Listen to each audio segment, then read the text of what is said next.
SHO ਜਿਹੜਾ ਹੈਗਾ ਰਵੀ ਕੁਮਾਰ, ਉਹਨੇ ਕੰਪਲੇਂਟ ਕੀਤੀ ਹੈ ਕਿ ਮੈਂ ਉੱਥੇ ਟੀ ਪੁਆਇੰਟ ਤੇ ਮੌਜੂਦ ਸੀ ਇੰਡਸਟਰੀ ਏਰੀਆ ਦੇ ਵਿੱਚ ਕੁੰਡਲੀ ਦੇ ਵਿਖੇ। ਇਹ ਲੜਕੀ ਮੌਬ ਨੂੰ ਲੀਡ ਕਰਦੀ ਹੋਈ ਲੈ ਕੇ ਆਈ ਤੇ ਇਹਨੇ ਸਾਡੇ ਕੋਲੋਂ ਸਾਡੇ ਹਥਿਆਰ ਖੋਏ, ਕਾਰਵਾਈ ਖੋਹਣ ਦੀ ਕੋਸ਼ਿਸ਼ ਕੀਤੀ, ਲਾਠੀਆਂ ਡੰਡਿਆਂ ਦੇ ਨਾਲ ਸਾਨੂੰ ਮਾਰਨ ਦੀ ਕੋਸ਼ਿਸ਼ ਕੀਤੀ। ਵੀ ਇਹ FIRs ਹੈਗੀਆਂ ਨੇ ਹਰਿਆਣਾ ਪੁਲਿਸ ਵੱਲੋਂ ਕੀਤੀਆਂ ਗਈਆਂ ਨੇ, ਕੁੰਡਲੀ ਪੁਲਿਸ ਜਿਹੜੀ ਸੋਨੀਪਤ ਜ਼ਿਲ੍ਹੇ ਦੀ ਪੁਲਿਸ ਹੈ, ਔਰ ਇਹ ਕਿਸਾਨੀ ਅੰਦੋਲਨ ਦੌਰਾਨ ਹੋਈਆਂ ਨੇ, ਲੇਕਿਨ ਕਿਸਾਨੀ ਅੰਦੋਲਨ ਦੇ ਨਾਲ ਸੰਬੰਧਿਤ ਨਹੀਂ ਆ। ਅਸੀਂ ਐਡਵੋਕੇਟ ਫॉर ਫਾਰਮਰਸ ਇੱਕ ਉੱਥੇ ਸੰਸਥਾ ਬਣਾਈ ਤੇ ਉਹਦੇ ਵਿੱਚ ਅਸੀਂ ਇਹ ਪ੍ਰਣ ਵੀ ਲਿਆ ਵੀ ਜਿੰਨਾ ਵੀ ਕਿਸਾਨ ਅੰਦੋਲਨ ਦੌਰਾਨ ਜਿਹੜੇ ਬੰਦੇ ਪੁਲਿਸ ਨੇ ਅਰੈਸਟ ਕੀਤੇ ਹੋਏ ਨੇ ਜਾਂ ਨਹੀਂ ਲੱਭਦੇ, ਅਸੀਂ ਉਹਨਾਂ ਦੀ ਨਿਸ਼ਕਾਮ ਸੇਵਾ ਕਰਾਂਗੇ। ਇਹ ਕਲੀਅਰ ਹੋ ਗਿਆ ਸਾਰੇ ਜਿੰਨੇ ਲਾਪਤਾ ਸੀ ਉਹ ਸਾਰੇ ਔਨ ਰਿਕਾਰਡ ਆ ਗਏ ਕਿ ਹਾਂ FIR ਦਰਜ ਆ ਜਾਂ ਇੱਦਾਂ ਵੀ ਆ ਕੋਈ ਬਿਲਾਂ ਜਿਹਦੇ ਤੇ ਕੋਈ FIR ਵੀ ਦਰਜ ਨਹੀਂ ਹੈ ਔਰ ਮਿਸਿੰਗ ਆ ਮਿਲਿਆ ਹੀ ਨਹੀਂ ਮੁੜ ਕੇ, ਇੱਦਾਂ ਦੀ ਕਿੰਨੇ ਕੁ ਬੰਦੇ ਹੈਗੇ? ਹਲੇ ਕੁਝ ਕੁ ਵਿਅਕਤੀ ਹੈ 2 ਜਾਂ 3 ਜਿਨ੍ਹਾਂ ਦਾ ਲੇਟੈਸਟ ਅਸੀਂ ਰੋਜ਼ ਦੇਖਦੇ ਹਾਂ ਵੀ ਇਹ ਮਿਸ ਹੈਗਾ, ਉਹਨਾਂ ਦਾ ਵੀ ਅਸੀਂ ਛੇਤੀ ਤੋਂ ਛੇਤੀ ਪਤਾ ਕਰਾਂਗੇ। ਕੇਂਦਰ ਸਰਕਾਰ ਵੱਲੋਂ ਲਾਗੂ ਕੀਤੇ ਗਏ ਖੇਤੀ ਕਾਨੂੰਨਾਂ ਨੂੰ ਲੈ ਕੇ ਲਗਾਤਾਰ ਮਾਹੌਲ ਗਰਮਾਇਆ ਹੋਇਆ ਹੈ ਤੇ ਇਸ ਦੌਰਾਨ ਕਈ ਗ੍ਰਿਫਤਾਰੀਆਂ ਵੀ ਹੋਈਆਂ ਕਈ ਲੋਕਾਂ ਦੀਆਂ ਤੇ ਸੋਸ਼ਲ ਮੀਡੀਆ ਤੇ ਇੱਕ ਨੌਦੀਪ ਕੌਰ ਜਿਹੜੀ ਹੈਗੀ ਹੈ ਲੜਕੀ ਕਾਫੀ ਉਸਦੀ ਵਾਇਰਲ ਹੋਈ ਹੈ ਕਿ ਉਸ ਦੇ ਨਾਲ ਧੱਕਾ ਕੀਤਾ ਗਿਆ, ਕਿਸਾਨ ਅੰਦੋਲਨ ਦੇ ਵਿੱਚੋਂ ਉਸ ਨੂੰ ਚੱਕਿਆ ਗਿਆ।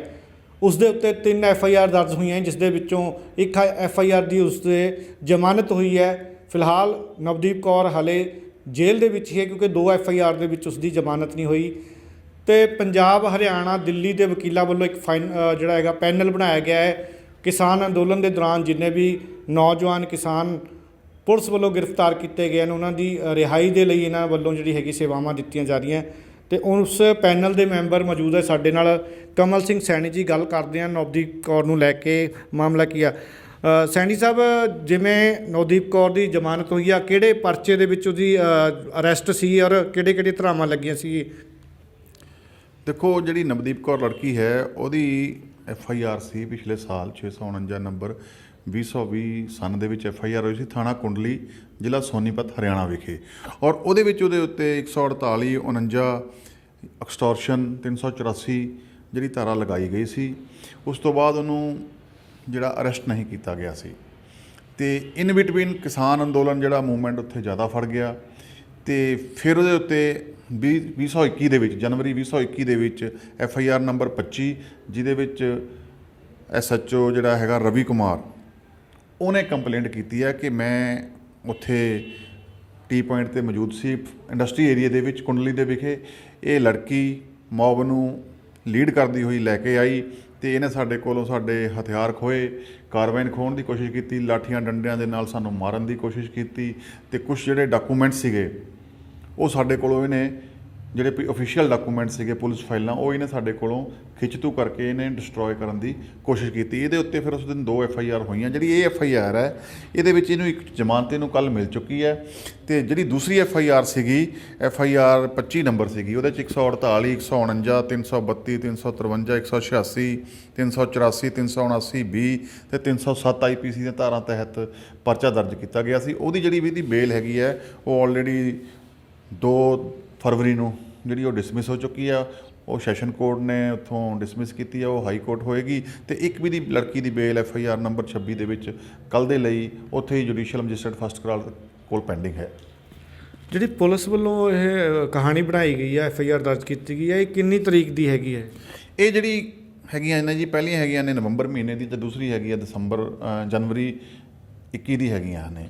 ਇਹ ਮੈਂ ਆਪਣੇ ਦਰਸ਼ਕਾਂ ਨੂੰ ਤੁਹਾਡੇ ਮਾਧਿਅਮ ਦੇ ਨਾਲ ਦੱਸ ਦੇਣਾ ਚਾਹੁੰਦਾ ਵੀ ਇਹ FIRs ਹੈਗੀਆਂ ਨੇ ਹਰਿਆਣਾ ਪੁਲਿਸ ਵੱਲੋਂ ਕੀਤੀਆਂ ਗਈਆਂ ਨੇ, ਕੁੰਡਲੀ ਪੁਲਿਸ ਜਿਹੜੀ ਸੋਨੀਪਤ ਜ਼ਿਲ੍ਹੇ ਦੀ ਪੁਲਿਸ ਹੈ, ਔਰ ਇਹ ਕਿਸਾਨੀ ਅੰਦੋਲਨ ਦੌਰਾਨ ਹੋਈਆਂ ਨੇ, ਲੇਕਿਨ ਕਿਸਾਨੀ ਅੰਦੋਲਨ ਦੇ ਨਾਲ ਸੰਬੰਧਿਤ ਨਹੀਂ ਹਨ।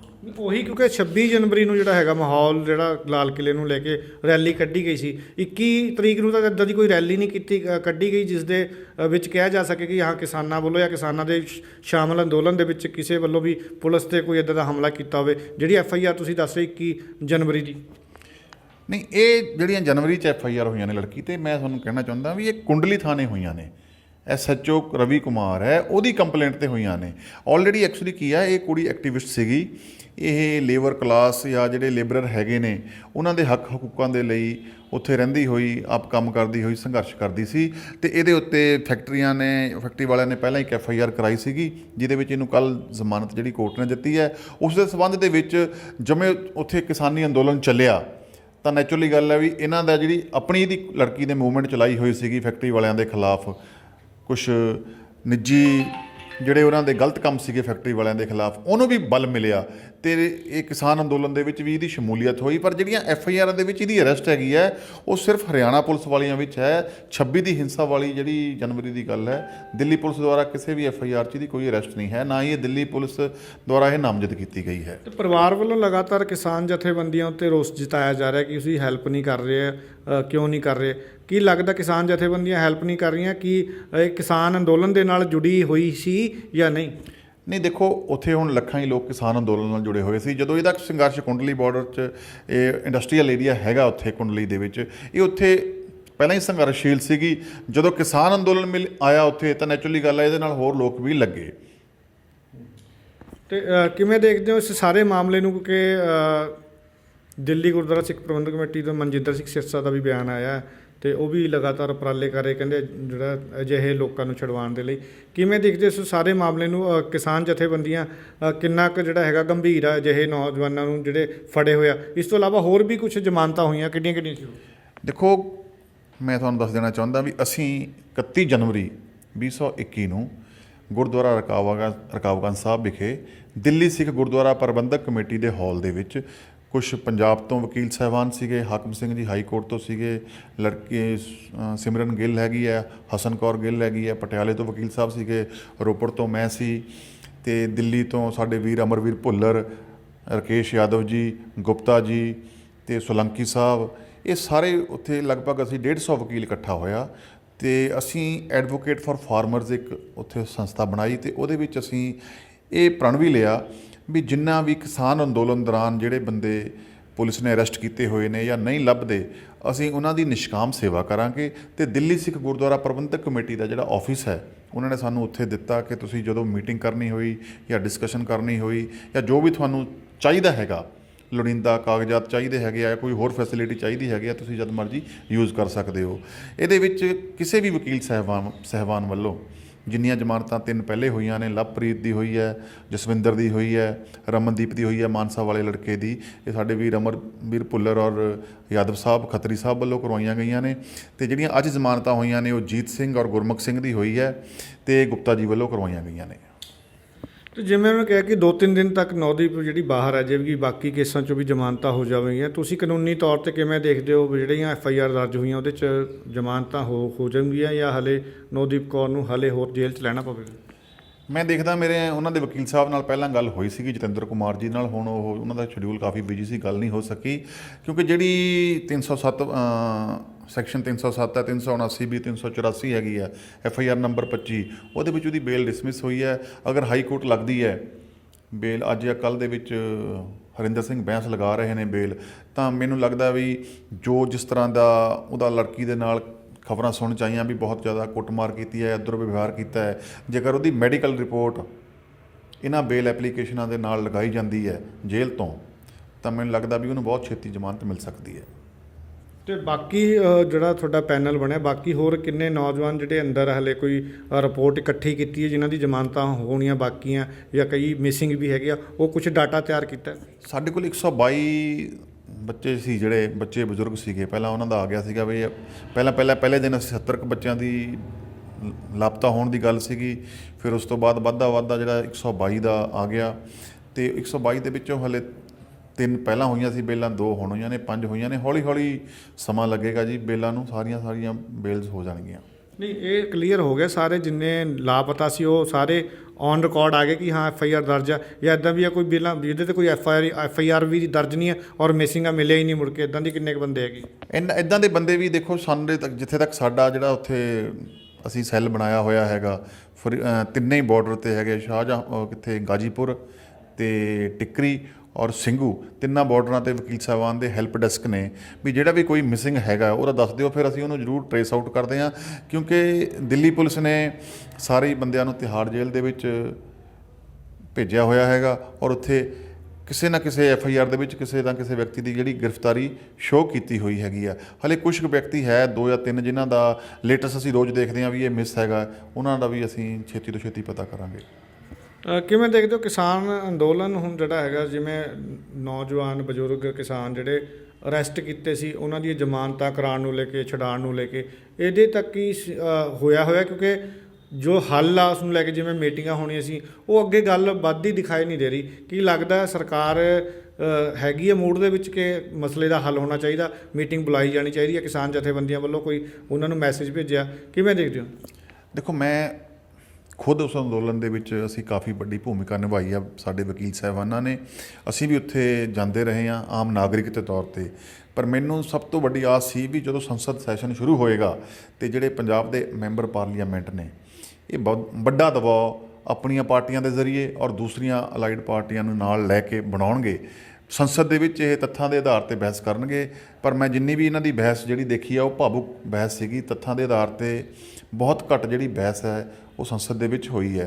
ਅਤੇ ਇਹ ਰਾਜਨੀਤਿਕ ਪਾਰਟੀਆਂ ਪਹਿਲਾਂ ਤੋਂ ਹੀ ਪ੍ਰੈਸ਼ਰ ਬਣਾਉਣ 'ਚ ਨਾਕਾਮ ਰਹੀਆਂ ਨੇ ਸੰਸਦ ਦੇ ਵਿੱਚ, ਜਾਂ ਇਹਨਾਂ ਦੀ ਮਿਲੀ ਭੁਗਤ ਸੀ, ਜਾਂ ਇਹ ਮੋਦੀ ਦੀ ਸਰਕਾਰ ਤੋਂ ਡਰ ਕੇ ਇਹਨਾਂ ਨੇ ਪਹਿਲਾਂ ਉਹਨਾਂ ਦੇ ਖਿਲਾਫ ਕੋਈ ਆਵਾਜ਼ ਨਹੀਂ ਉਠਾਈ ਜਦੋਂ ਤੱਕ ਕਾਨੂੰਨ ਜਿਹੜਾ ਅਮਲ ਵਿੱਚ ਨਹੀਂ ਸੀ ਆਇਆ। ਹੁਣ ਮੈਂ ਇਹ ਦੇਖਦਾ ਵੀ ਜਿੰਨਾ ਕਿਸਾਨਾਂ ਦਾ ਜਨ ਆਕਰੋਸ਼ ਹੈ ਉਹ ਸਾਰੇ ਉੱਤਰ ਭਾਰਤ ਦੇ ਵਿੱਚ ਤਾਂ ਕੰਪਲੀਟ ਜਿਹੜਾ ਪੂਰਾ ਵੱਧ ਗਿਆ। ਆਪਾਂ ਦੇਖਦੇ ਹਾਂ ਰੋਜ਼ ਖਾਪ ਪੰਚਾਇਤਾਂ ਦੀਆਂ ਮੀਟਿੰਗਾਂ ਹੋ ਰਹੀਆਂ ਨੇ, ਹਰਿਆਣਾ, UP, ਰਾਜਸਥਾਨ, ਈਵਨ ਕਿ ਕਲਕੱਤਾ ਔਰ ਮਹਾਰਾਸ਼ਟਰ ਦੇ ਵਿੱਚ ਤੋਂ ਵੀ ਜਿਹੜੇ ਕਿਸਾਨ ਉੱਥੇ ਆ ਰਹੇ ਨੇ। ਜਿਹੜੀ ਗੱਲਬਾਤ ਹੈ ਹੁਣ ਰਾਕੇਸ਼ ਟਕੈਤ ਜੀ ਦੇ ਲਗਾਤਾਰ ਸਟੇਟਮੈਂਟਾਂ ਆ ਰਹੀਆਂ ਨੇ, ਸਾਡੇ ਕਿਸਾਨ ਲੀਡਰਾਂ ਦੇ ਵੀ ਆ ਰਹੀਆਂ ਨੇ ਵੀ ਜਦੋਂ ਤੱਕ ਇਹ ਜਿਹੜੇ ਬੱਚੇ ਅਰੈਸਟ ਕੀਤੇ ਹੋਏ ਆ ਇਹਨਾਂ 'ਤੇ ਪਰਚੇ ਰੱਦ ਨਹੀਂ ਕਰਦੇ ਉਦੋਂ ਤੱਕ ਅਸੀਂ ਕੋਈ ਗੱਲਬਾਤ ਜਿਹੜੀ ਹੈ ਉਹ ਨਹੀਂ ਕਰਨੀ ਹੈਗੀ।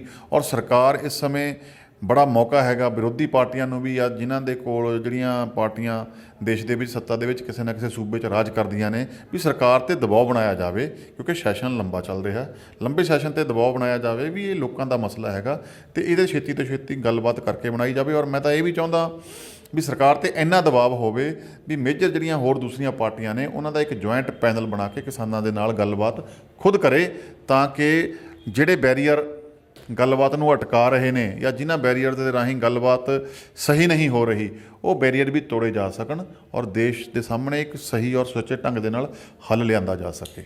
ਕਮਲ ਜੀ, ਜਿਵੇਂ ਖੇਤੀ ਕਾਨੂੰਨਾਂ ਨੂੰ ਲੈ ਕੇ ਕਿਸਾਨਾਂ ਦੇ ਵਿੱਚ ਕਾਫੀ ਰੋਸ ਪਾਇਆ ਜਾ ਰਿਹਾ, ਖਾਸ ਕਰਕੇ BJP ਨੂੰ ਟਾਰਗੇਟ ਕੀਤਾ ਜਾ ਰਿਹਾ। ਰੋਜ਼ਾਨਾ ਵੀਡੀਓ ਆ ਰਹੀਆਂ ਪੰਜਾਬ ਦੇ ਵਿੱਚ ਸਥਾਨਕ ਸਰਕਾਰਾਂ ਦੀਆਂ ਚੋਣਾਂ ਹੋ ਰਹੀਆਂ ਅਤੇ ਲਗਾਤਾਰ ਵੀਡੀਓ ਆ ਰਹੀਆਂ, ਆਪਸੀ ਭਾਈਚਾਰਾ ਖਤਮ ਹੋ ਰਿਹਾ। ਹਾਲਾਂਕਿ BJP ਦੇ ਉਮੀਦਵਾਰ ਵਾਰ-ਵਾਰ ਕਹਿ ਰਹੇ ਕਿ ਕੇਂਦਰ ਸਰਕਾਰ ਵੱਲੋਂ ਲਾਗੂ ਕੀਤੇ ਗਏ, ਅਸੀਂ ਤਾਂ ਆਪਸ ਵਿੱਚ ਭਾਈਚਾਰੇ ਦੀ ਤਰ੍ਹਾਂ ਰਹਿਣਾ ਵੀ ਅਸੀਂ ਆਪ ਕਹਿੰਦੇ ਕਿ ਕਾਨੂੰਨ ਰੱਦ ਹੋਣੇ ਚਾਹੀਦੇ। ਪਰੰਤੂ ਕਿਸਾਨ ਜਿਹੜੇ ਹੈਗੇ ਉਹਨਾਂ ਦਾ ਗੁੱਸਾ ਠੰਡਾ ਨਹੀਂ ਹੋ ਰਿਹਾ ਅਤੇ ਉਹ BJP ਉਮੀਦਵਾਰਾਂ ਦਾ ਲਗਾਤਾਰ ਵਿਰੋਧ ਕਰ ਰਿਹਾ। ਪੋਸਟਰਾਂ ਦੇ ਉੱਤੇ ਕਾਲਕ ਪੋਥੀ ਜਾ ਰਹੀ ਆ ਅਤੇ ਕਿਤੇ ਜਿਹੜੀ ਹੈਗੀ ਹੈ ਮਾਰਕੁੱਟ ਵੀ ਹੋ ਰਹੀ ਹੈ BJP ਦੇ। ਕਿਵੇਂ ਦੇਖਦੇ ਹੋ ਇਸ ਦਾ ਖਾਮਿਆਜ਼ਾ ਜਿਹੜਾ ਪੰਜਾਬ ਦੇ BJP ਦੇ ਲੋਕਾਂ ਨੂੰ, BJP ਦੇ ਜਿਹੜੇ ਆਗੂਆਂ ਨੂੰ, ਲੀਡਰਾਂ ਨੂੰ ਭੁਗਤਣਾ ਪੈ ਰਿਹਾ, ਇਹਨੂੰ ਕਿਵੇਂ ਦੇਖਦੇ ਹੋ? ਦੇਖੋ, BJP ਦੀ ਪੰਜਾਬ ਇਕਾਈ, ਪੰਜਾਬ ਦੇ ਸੰਘੀ ਢਾਂਚੇ ਸੰਬੰਧੀ ਮਸਲੇ, ਪੰਜਾਬ ਦੀਆਂ ਮੰਗਾਂ ਸੰਬੰਧੀ ਮਸਲੇ, ਪੰਜਾਬ ਦੀ ਆਰਥਿਕਤਾ ਦੇ ਮਸਲੇ ਜਿਹੜੇ ਆ ਪਿਛਲੇ 6-7 ਸਾਲਾਂ ਤੋਂ ਪੁਰਜ਼ੋਰ ਨਾਲ ਕੇਂਦਰ ਸਾਹਮਣੇ ਉਠਾਉਣ ਵਿੱਚ ਨਾਕਾਮਯਾਬ ਰਹੀ ਹੈ, ਬਿਲਕੁਲ ਫੇਲ ਸਾਬਿਤ ਹੋਈ ਹੈ, ਜਿਸ ਕਾਰਨ ਪੰਜਾਬ ਦਾ ਜਿਹੜਾ ਕਿਸਾਨ ਹੈ ਉਹ BJP ਤੋਂ ਬਹੁਤ ਜ਼ਿਆਦਾ ਖਫਾ ਹੋ ਗਿਆ। ਆਮ ਵਪਾਰੀ ਵੀ ਖਫਾ ਹੋ ਗਿਆ, ਸਧਾਰਨ ਨਾਗਰਿਕ ਵੀ ਖਫਾ ਹੋ ਗਿਆ। ਜਦੋਂ ਤੋਂ ਅਕਾਲੀ ਦਲ ਦੇ ਨਾਲ ਸਾਥ ਛੁੱਟਿਆ ਹੈ ਤਾਂ ਜਿਹੜਾ BJP ਦੀ ਖਿਲਾਫਤ ਹੋਰ ਜ਼ਿਆਦਾ ਵੱਧ ਗਈ ਹੈ। ਦੂਸਰਾ ਅਸੀਂ ਦੇਖਦੇ ਹਾਂ ਕਿ ਅੰਦੋਲਨ ਦੇ ਨਾਲ BJP ਨੇ ਕਹਿ ਦਿੱਤਾ ਵੀ ਸਾਡਾ ਕੋਈ ਐਡਾ ਵੱਡਾ, ਸਾਡੀ ਕੇਂਦਰ ਸਰਕਾਰ ਗੱਲ ਨਹੀਂ ਮੰਨਦੀ। ਕਈ ਵਾਰੀ ਅਸੀਂ ਇਹਨਾਂ ਦੀਆਂ ਕੋਰ ਕਮੇਟੀ ਦੀਆਂ ਮੀਟਿੰਗਾਂ ਦੇ ਵਿੱਚ ਵੀ ਦੇਖਿਆ, ਇਹਨਾਂ ਨੇ ਸਟੇਟਮੈਂਟਾਂ ਦਿੱਤੀਆਂ ਵੀ ਕੇਂਦਰ ਸਰਕਾਰ ਸਾਡੀ ਗੱਲ ਨਹੀਂ ਮੰਨ ਰਹੀ ਜਾਂ ਇਹ ਕਾਨੂੰਨ ਸਹੀ ਨੇ। ਇਹ ਗੱਲ ਟਾਲ ਮਟੋਲ ਕੇ ਕਰਦੇ ਰਹੇ ਆ। ਪਰ ਜਦੋਂ ਤੋਂ ਅੰਦੋਲਨ ਸ਼ੁਰੂ ਹੋਇਆ, ਅੰਦੋਲਨ ਸ਼ੁਰੂ ਹੋਣ ਤੋਂ ਬਾਅਦ ਜੋ ਹਰਿਆਣਾ ਦੀ ਸਰਕਾਰ ਨੇ ਕੀਤਾ, ਕਿਸਾਨਾਂ ਦੇ ਨਾਲ ਧੱਕੇਸ਼ਾਹੀ ਕਰਨ ਦੀ ਕੋਸ਼ਿਸ਼ ਕੀਤੀ ਹੈ, ਉਸ ਤੋਂ ਬਾਅਦ ਲਗਾਤਾਰ ਕਿਸਾਨਾਂ ਦਾ ਰੋਹ ਔਰ ਆਮ ਲੋਕਾਂ ਦਾ ਰੋਹ ਇਹਨਾਂ ਦੇ ਖਿਲਾਫ ਵੱਧਦਾ ਚਲੇ ਗਿਆ। ਔਰ ਰੋਹ ਉਸ ਤੋਂ ਜ਼ਿਆਦਾ ਹੋਰ ਵੱਧਣਾ ਸ਼ੁਰੂ ਹੋ ਗਿਆ ਜਦੋਂ ਇਹਨਾਂ ਨੇ ਬਾਰਡਰਾਂ ਦੇ ਉੱਤੇ ਕਿੱਲਾਂ ਬੈਰੀਗੇਡਿੰਗ, ਸੀਮੈਂਟਡ ਬੈਰੀਗੇਡਿੰਗ ਕਰਨੀ, ਕੰਡਿਆਲੀਆਂ ਤਾਰਾਂ ਲਗਾਉਣੀਆਂ ਸ਼ੁਰੂ ਕਰ ਦਿੱਤੀਆਂ। ਉਦੋਂ ਵੀ BJP ਦੇ ਜਿਹੜੇ ਲੀਡਰ ਕੇਂਦਰ ਦੇ ਵਿੱਚ ਸੱਤਾ ਵੀ ਭੋਗੀ ਹੈ ਜਿਨ੍ਹਾਂ ਨੇ, ਜਾਂ ਹੁਣ ਵੀ ਭੋਗ ਰਹੇ ਨੇ, ਜਾਂ ਪੰਜਾਬ ਦੇ ਵਿੱਚ ਵੀ ਸੱਤਾ ਭੋਗੀ ਹੈ, ਇਹਨਾਂ ਨੇ ਕੋਈ ਵੀ ਆਵਾਜ਼ ਕਿਸਾਨਾਂ ਦੇ ਜਨਰਲ ਹੱਕ ਦੇ ਵਿੱਚ ਨਹੀਂ ਉਠਾਈ, ਜਿਸ ਕਰਕੇ ਕਿਸਾਨਾਂ ਦਾ ਰੋਹ ਜਿਹੜਾ ਉਹ ਸੁਭਾਵਿਕ ਹੈ। ਦੂਸਰੀ ਗੱਲ ਤੁਸੀਂ ਕਿਹਾ ਵੀ ਬੀਜੇਪੀ ਦੇ ਕੈਂਡੀਡੇਟਾਂ ਦੇ ਖਿਲਾਫ ਜਾਂ ਕਾਲਖ ਪੋਤੀ ਜਾ ਰਹੀ ਹੈ, ਜਾਂ ਉਹਨਾਂ ਨੂੰ ਕਿਸਾਨਾਂ ਵੱਲੋਂ ਇਲੈਕਸ਼ਨ ਨਾ ਲੜਨ ਲਈ ਕਿਹਾ ਜਾ ਰਿਹਾ, ਇਹ ਗੱਲ ਸੁਭਾਵਿਕ ਹੈ, ਕਿਉਂਕਿ ਕਿਸਾਨਾਂ ਦਾ ਰੋਹ ਹੈ ਕਿ ਜੇਕਰ ਪੰਜਾਬ ਦੇ ਵਿੱਚ ਰਹਿੰਦੇ ਹੋਏ ਵੀ ਇਹ ਸਾਡੇ ਹੱਕਾਂ ਦੀ ਲੜਾਈ ਪੰਜਾਬ ਲਈ ਸਾਡੇ ਲਈ ਇੰਨੀ ਗੱਲ ਨਹੀਂ ਕਰ ਸਕਦੇ, ਤਾਂ ਫਿਰ ਅਸੀਂ ਇਹਨਾਂ ਤੋਂ ਕੀ ਲੈਣਾ। ਕਿਉਂਕਿ ਆਮ ਦੇਖਿਆ ਵੀ ਸਾਡੇ ਸਾਰੇ ਲੋਕਲ ਸ਼ਹਿਰਾਂ ਦੇ ਵਿੱਚ ਕਿਸਾਨੀ ਪਰਿਵਾਰ ਜ਼ਿਆਦਾ ਨੇ, ਕਿਸਾਨਾਂ ਦੇ ਬਿਜ਼ਨਸ ਵੀ ਹੈਗੇ ਨੇ, ਅਤੇ ਇਹ ਸਾਰੇ ਜਿਹੜੇ ਬੀਜੇਪੀ ਦਾ ਇੱਕ ਕੰਕਰੀਟ ਪ੍ਰੋਪੇਗੰਡਾ ਚੱਲਦਾ ਹੈਗਾ ਹਿੰਦੂ ਸਿੱਖ ਨੂੰ ਡਿਵਾਈਡ ਕਰਨ ਦਾ, ਅਤੇ ਉਹਦੇ ਆਧਾਰ 'ਤੇ ਬੀਜੇਪੀ ਨੇ ਉੱਥੇ ਸਿੰਘੂ ਬਾਰਡਰ 'ਤੇ ਅਸੀਂ ਕਿੰਨਾ ਹੀ ਦੇਖਿਆ ਕਿ ਸਾਡਾ ਇੱਕ ਜੱਗੀ ਵੀਰ ਜਿਹੜਾ ਇੱਕ ਰਣਜੀਤ ਸਿੰਘ ਲੜਕਾ ਹੈਗਾ, ਕਿਸ ਤਰ੍ਹਾਂ ਬੀਜੇਪੀ ਦੇ ਗੁੰਡਿਆਂ ਨੇ ਆ ਕੇ ਉੱਥੇ ਪੱਥਰਬਾਜ਼ੀ ਕੀਤੀ, ਇਹਨਾਂ ਦੀ ਮਾਰ ਕੁੱਟ ਕਰੀ। ਤਾਂ ਉਹ ਨੈਚੁਰਲੀ ਜਿਹੜਾ ਲੋਕਾਂ ਦਾ ਸੁਭਾਵਿਕ ਗੁੱਸਾ ਹੈਗਾ ਉਹ ਇਹਨਾਂ ਦੇ ਪੋਸਟਰਾਂ ਤੱਕ ਪਹੁੰਚਣਾ ਜਾਇਜ਼ ਹੈ। ਸੋ ਬਿਲਕੁਲ ਇਹ ਸਨ ਸੀਨੀਅਰ ਵਕੀਲ ਕਮਲ ਸਿੰਘ ਸੈਣੀ, ਜਿਨ੍ਹਾਂ ਨੇ ਨਵਦੀਪ ਕੌਰ ਦੀ ਗ੍ਰਿਫਤਾਰੀ ਨੂੰ ਲੈ ਕੇ ਕਾਨੂੰਨੀ ਰਾਏ ਸਾਂਝੀ ਕੀਤੀ, ਅਤੇ ਬੀਜੇਪੀ ਦਾ ਜਿਸ ਤਰ੍ਹਾਂ ਪੰਜਾਬ ਦੇ ਵਿੱਚ ਉਮੀਦਵਾਰਾਂ ਦਾ ਵਿਰੋਧ ਹੋ ਰਿਹਾ ਉਸ ਨੂੰ ਲੈ ਕੇ ਵੀ ਆਪਣੀ ਰਾਏ ਸਾਂਝੀ ਕੀਤੀ। ਕਿਸਾਨ ਲਗਾਤਾਰ ਕਿਸਾਨਾਂ ਦੇ ਵਿੱਚ ਇਸ ਗੱਲ ਨੂੰ ਲੈ ਕੇ ਗੁੱਸਾ ਵੱਧਦਾ ਜਾ ਰਿਹਾ ਕਿ ਕੇਂਦਰ ਸਰਕਾਰ ਕਿਸਾਨਾਂ ਦੀ ਗੱਲ ਨਹੀਂ ਸੁਣ ਰਹੀ। ਲਗਾਤਾਰ ਪਰਚੇ ਦਰਜ ਕੀਤੇ ਜਾ ਰਹੇ ਨੇ ਸਖਤ ਧਾਰਾਵਾਂ ਦੇ ਤਹਿਤ, ਜਿਸ ਨੂੰ ਲੈ ਕੇ ਜਿਸ ਦਾ ਖਾਮਿਆਜ਼ਾ ਪੰਜਾਬ ਦੇ ਵਿੱਚ ਬੀਜੇਪੀ ਦੇ ਲੀਡਰਾਂ ਨੂੰ, ਉਮੀਦਵਾਰਾਂ ਨੂੰ ਭੁਗਤਣਾ ਪੈ ਰਿਹਾ, ਕਿਉਂਕਿ ਆਪਸੀ ਭਾਈਚਾਰਾ ਖਤਮ ਹੋ ਰਿਹਾ। ਕਿਸਾਨਾਂ ਦਾ ਔਰ ਉਹਨਾਂ ਦੇ ਬੀਜੇਪੀ ਦੇ ਲੀਡਰਾਂ ਦੇ ਵਿਚਕਾਰ ਜਿਹੜੀ ਦੁਸ਼ਮਣੀ ਵੱਧ ਰਹੀ ਹੈ ਇੱਕ ਤਰ੍ਹਾਂ ਦੀ। ਅਤੇ ਹੁਣ ਦੇਖਣਾ ਹੋਵੇਗਾ ਕੇਂਦਰ ਸਰਕਾਰ ਕਿੰਨੀ ਕੁ ਜਲਦੀ ਇਸ ਮਸਲੇ ਦਾ ਹੱਲ ਕਰਦੀ ਹੈ, ਜਾਂ ਫਿਰ ਹਾਲੇ ਮਾਮਲਾ ਹੋਰ ਗੰਭੀਰ ਹੋ ਕੇ ਨਤੀਜੇ ਕੁਝ ਹੋਰ ਨਿਕਲ ਸਕਦੇ ਨੇ, ਕਿਉਂਕਿ ਕਿਸਾਨ ਜਥੇਬੰਦੀਆਂ ਲਗਾਤਾਰ ਇਸ ਗੱਲ 'ਤੇ ਹੁਣ ਅੜੀਆਂ ਹੋਈਆਂ। ਪਹਿਲਾਂ ਕਾਨੂੰਨ ਰੱਦ ਕਰਨ ਦੀ ਮੰਗ ਸੀ, ਹੁਣ ਕਿਸਾਨ ਜਥੇਬੰਦੀਆਂ ਦਾ ਕਹਿਣਾ ਕਿ ਪਹਿਲਾਂ ਪਰਚੇ ਜੋ ਦਰਜ ਕੀਤੇ ਗਏ ਨੇ ਕਿਸਾਨਾਂ ਦੇ ਉੱਤੇ, ਨਜਾਇਜ਼ ਪਰਚੇ ਦਰਜ ਕੀਤੇ ਗਏ ਨੇ, ਉਹਨਾਂ ਨੂੰ ਰੱਦ ਕਰੋ, ਉਸ ਤੋਂ ਬਾਅਦ ਗੱਲਬਾਤ ਕਰਾਂਗੇ। ਕਿਸਾਨਾਂ ਦੇ ਨਾਲ ਲਗਾਤਾਰ ਲੋਕ ਜੁੜ ਰਹੇ ਨੇ, ਕਿਉਂਕਿ ਟਕੈਤ ਜਿਹੜੀ ਹੈਗੀ ਆ ਯੂਪੀ ਦੇ ਵਿੱਚ, ਗਾਜੀਪੁਰ ਦੇ ਵਿੱਚ ਟਕੈਤ ਸਾਹਿਬ ਵੱਲੋਂ ਜੋ ਧਰਨਾ ਸ਼ੁਰੂ ਕੀਤਾ ਗਿਆ, ਉਸ ਦੇ ਵਿੱਚ ਵੱਡੀ ਗਿਣਤੀ ਦੇ ਵਿੱਚ ਲੋਕ ਜੁੜ ਰਹੇ ਨੇ। ਲਗਾਤਾਰ ਰੋਜ਼ਾਨਾ ਮਹਾਂ ਪੰਚਾਇਤਾਂ ਹੋ ਰਹੀਆਂ, ਅਤੇ ਪੰਜਾਬ ਦੇ ਵਿੱਚ ਵੀ ਹੁਣ ਮਹਾਂ ਪੰਚਾਇਤਾਂ ਸ਼ੁਰੂ ਹੋ ਗਈਆਂ ਨੇ। ਆਉਣ ਵਾਲੇ ਦਿਨਾਂ ਦੇ ਵਿੱਚ ਕੇਂਦਰ ਸਰਕਾਰ ਨੂੰ ਇਸ ਦੇ ਜੋ ਨਤੀਜੇ ਆ ਭੁਗਤਣੇ ਪੈ ਸਕਦੇ ਆ, ਕਿਉਂਕਿ ਪੰਜਾਬ ਦੇ ਵਿੱਚ ਬੀਜੇਪੀ ਦੇ ਲੀਡਰਾਂ ਨੂੰ ਉਸ ਦੇ ਨਤੀਜੇ ਭੁਗਤਣੇ ਪੈ ਰਹੇ ਨੇ, ਜੋ ਕਿ ਸਭ ਦੇ ਸਾਹਮਣੇ। ਰੂਪਨਗਰ ਤੋਂ ਨਵਜੋਤ ਸਿੰਘ ਦੇ ਨਾਲ ਸੱਜਣ ਸਿੰਘ ਸੈਣੀ, ਪੰਜਾਬੀ ਲੋਕ ਚੈਨਲ।